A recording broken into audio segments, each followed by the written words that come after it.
Entrep! Welcome back to another episode of Pusong Entrep, where we bring you the stories of Filipino entrepreneurs making waves in the business world. I'm your host, Pinay Entrep Julia, and this month, we're diving deep into the world of multi-business owners, yung mga kahanga-hangang individuals na nagpapatakbo ng hindi lang isa, kundi iba't ibang klase ng negosyo. Last week, we kicked off our series on managing multiple businesses. We talked about the importance of time management, creating a master schedule, and prioritizing tasks. Kaya ka-Entrep, stay in your seat and keep watching.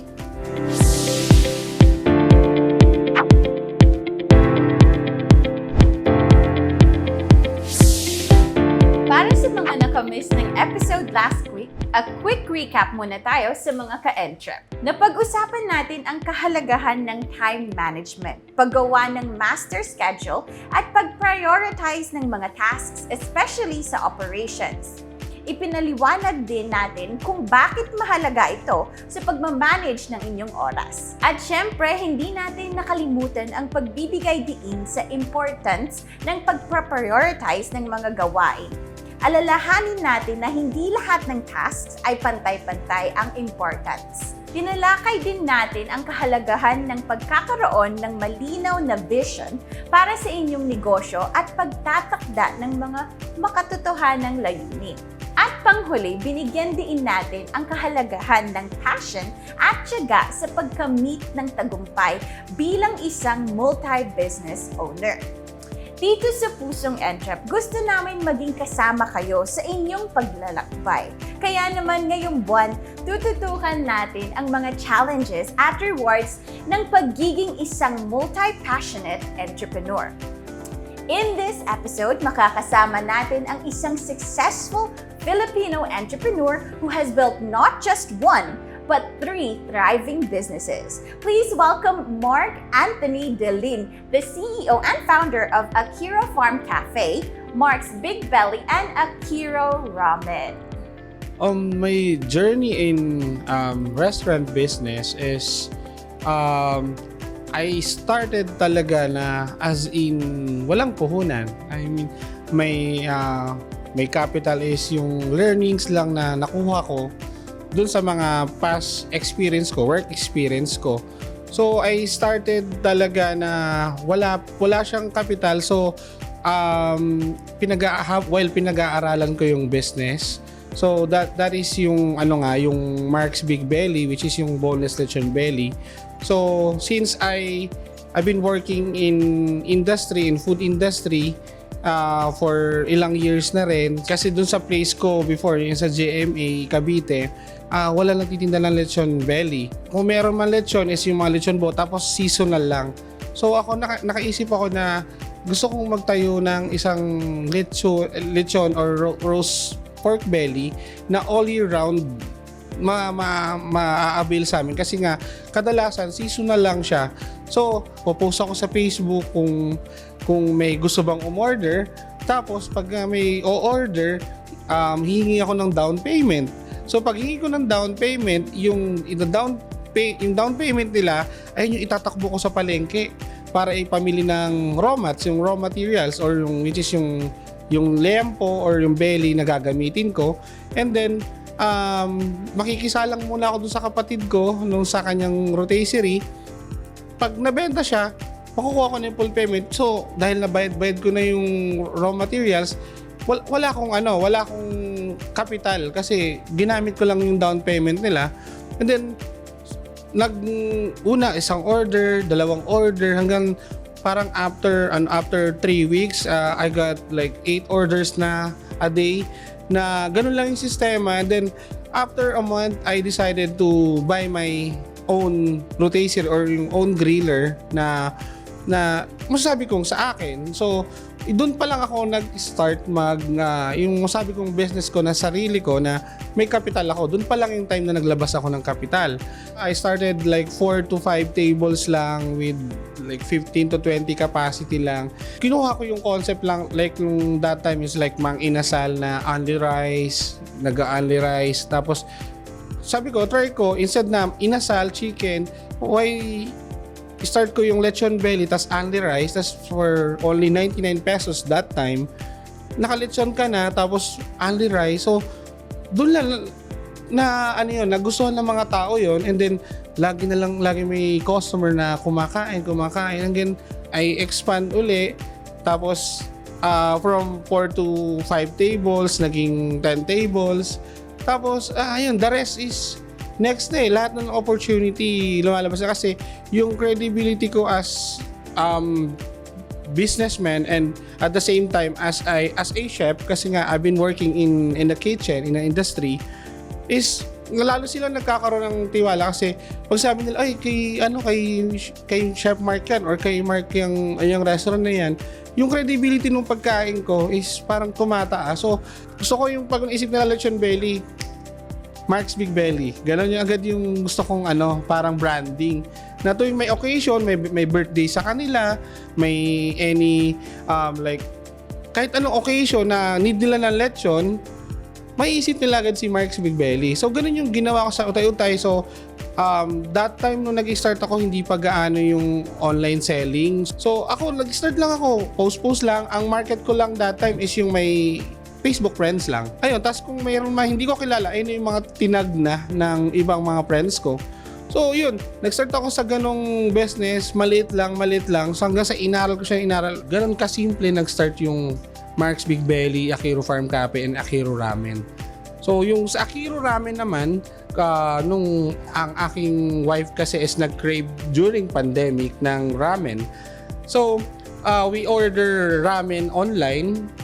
Tapos, kasi siya, galing parang months pa lang siya, 2 months pa lang siya sa Pilipinas from working sa Japan, like 2 years sa Japan. Nag-crave siya sa ramen. Umorder kami ng ramen dito. She was expecting na yung ramen na titikman niya sa Japan is the same na ramen na natitikman niya dito sa Pilipinas. Tapos, na-disappoint siya.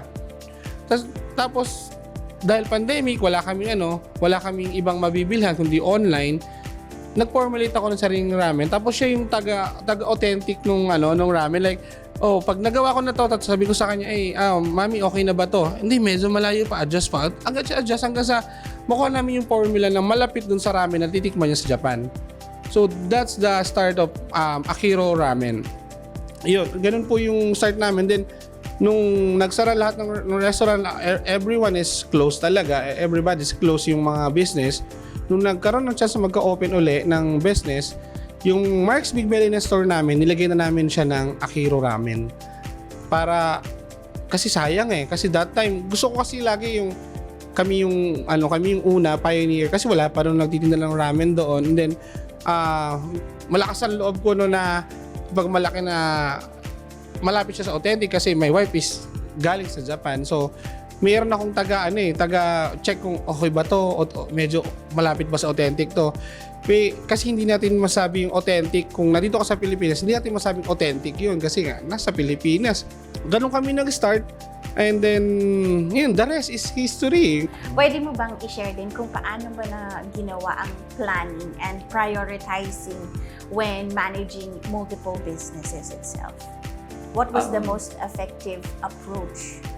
Yes, sa akin kasi dahil nga nag-start ako sa small, tapos hindi naman bigla agad expand ako ng 3 branch, 5 branch agad. Ang pagbukas ko kasi is like after 6 months or after a year, doon ako nagbukas ng isang store. So, timely nakakapag-adjust ako na nalalaman na ma-manage ko siya ng tama kasi utay-utay lang siya. So, kunyari pag bukas ko ng isang branch, so busy kami lahat. So pag nakukuha na namin yung routine, lumuluwag na, after ilang months, magbubukas ulit ako ng branch kasi sisikip na uli yung schedule namin, busy na uli kami. And then pag lumuluwag na uli, maglalagay uli kami ng isang branch. Tapos inulit lang namin yung sistema, pinapalaki lang namin, ginagawa lang namin ng maayos na sistema. And then, yun nga, before kasi limited lang yung tao, konti lang. So, in ngayong time na to is may mga tao na akong nag-arrange ng purchasing.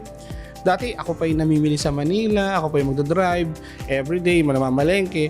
So, ngayon nag-delegate na ako ng taong nasa purchasing, magdi-deliver, magre-receive, sino yung magme-maintain ng lasa ng anong mga pagkain namin, paano yung ordering, paano yung online, sino sa marketing, sino sa sales and marketing. So, mas dumali sa akin. Siguro, still kasi ngayon, I have a best partner para sa akin. Best partner ko doon is yung wife ko na she is really hands-on pagdating sa sa finance saka sa purchasing. So I am the in charge in general operation. So ako yung umiikot. Siya yung nandun sa isang store lang, nagmo-monitor online, lahat ng nagkakamada ng mga orders namin, nagbibigay. Siya yung nakatingin, ako naman yung nakatingin sa pinakataas na kung paano yung galaw ng mga tao. So ganun ko siya mina-manage na and then time to time inaano ko sila, pinag-aaralan ko, hindi basta yung business is risky talaga, sobrang risky.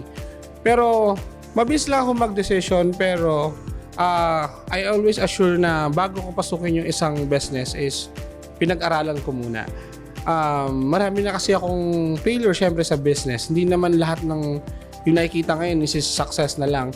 So yung failure kasi ang dami kong failure before I got yung formula. And I cannot say it's perfect formula, but the right formula for success is kailangan mo talaga failed. So kailangan, ayun, dami kong failure talaga sa business. Hindi lang isa, hindi lang dalawa. Mga 6 or 10 failure bago yung isang bagay na gusto kong perfectin, pag sobrang gusto mo siyang itama.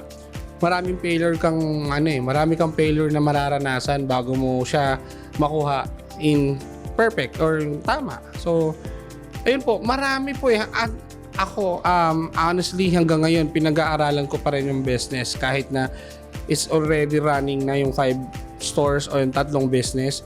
Pinag-aaralan ko pa rin siya kasi technology kasi is innovative nagbabago-bago. So, until now, pinag-aaralan ko pa rin talaga yung business. So, ganun po, ma'am. What about, sir, yung pagdating naman sa work and life balance, it's really important based sa experience mo. Paano naman naka-apekto sa personal life mo ang pagiging multi-business owner? May mga adjustments or compromises ka bang kuha or even, sacrifices para ma-maintain and balance between your personal life and pag-handle ng business? I started business kasi nung nag-business ako, binata ako. So, binata ko, ang obligations ko lang is yung sarili ko and then my parents. Ayun pa lang obligations ko. So, gaya nga rin, step by step, nung the time na nag-settle down ako, may business na ako. So, yung adjustment, nauna yung business yung nag-adjust kasi syempre, yung time ko kasi, kaya ang ginawa ko, ma'am, is in-involve ko yung wife ko doon sa business. Kasi nga ayoko po yung gaya ng iba na hindi interested yung partner mo. So, na miss out nung partner mo yung ginagawa mo everyday kasi nga hindi siya involved doon sa business na meron ka. So, ang ginawa ko, in-involve ko siya sa business. So, di ba sa'yo noon, nag-work ka while kasama mo yung family mo. So, ganun.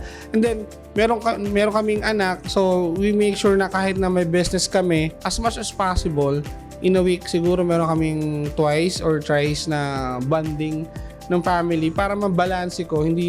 Ayoko kasi, lalo na my son is growing up, ayokong ma-miss out ko yung mga milestones sa kanya, mga moments sa kanya. So, ayun nga siguro pag may anak yung excitement mo dun sa makita yung mga moments nung bata, di ba po? So parang ganun ko siya binabalanse. At the same time, yun nga, in-involve ko sila, yung family. Kaya nga po yung pangalan ng restaurant is Akiro.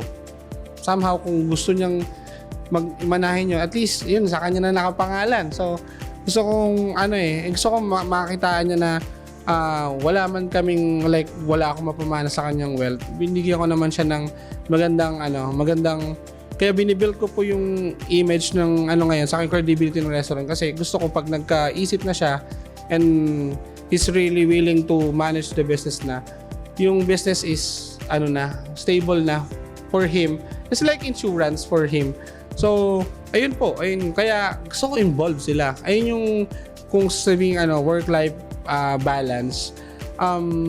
Ayun, mas masarap talaga yung family, works together talagang ganun po, step by step lang. Yun po. Maraming salamat sa very informative insights, Mark. Grabe, I'm sure maraming natutunan ang ating mga viewers mula sa iyo.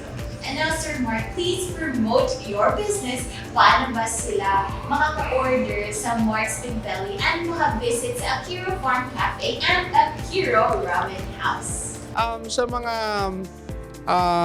viewers natin na gustong mag-order ng lechon belly or ngayong season, message nyo lang yung page namin na Mark's Big Belly Boneless Lechon Belly. You can message us on our Facebook or on our Instagram. And then sa mga gusto naman maka-experience ng Filipino-Japanese fusion cuisine, we have Alfresco Restaurant in Silang, Cavite. Also, we have restaurant in GMA, Cavite. And then, sa mga gusto naman maka-experience ng Japanese ramen and maki dining is we have store at Dasmariñas at Piela Dasmariñas. So, you can visit our page then, akiroramen.piela branch. And then, Akiro Farm Cafe Silang branch. Thank you very much again, Sir Mark. And to wrap up, Mark's story is a testament to the power of hard work, dedication, and passion. He showed us that it is possible to achieve our dreams even if we start with humble beginnings. Ipinakita niya sa atin na ipinakita niya sa atin na it's possible to balance multiple businesses. Marami talaga tayong learning na makukuha from Mark and his business, from his hard work and determination to his excellent time and resources management skills. And so, kung isa ka din business owner or kaya naman multi-business owner, maaari kang mag-reach out sa aming social media pages upang mag-feature sa ating BizStoria series on YouTube or sa Pusong X. Huwag mo din kalimutan i-share at i-follow ang aming social media pages at abangan ang mga susunod pa nating episodes ng BizStoria and podcast natin. This has been Pinay Entrep Julia. If you enjoyed this episode, please share it with a friend and keep inspiring others. And of course, follow us on our social media platforms so you're always updated on our upcoming episodes. Hanggang sa susunod, dito lang sa Pusong Entrep, kung saan ang bawat kwento ng negosyo ay may puso.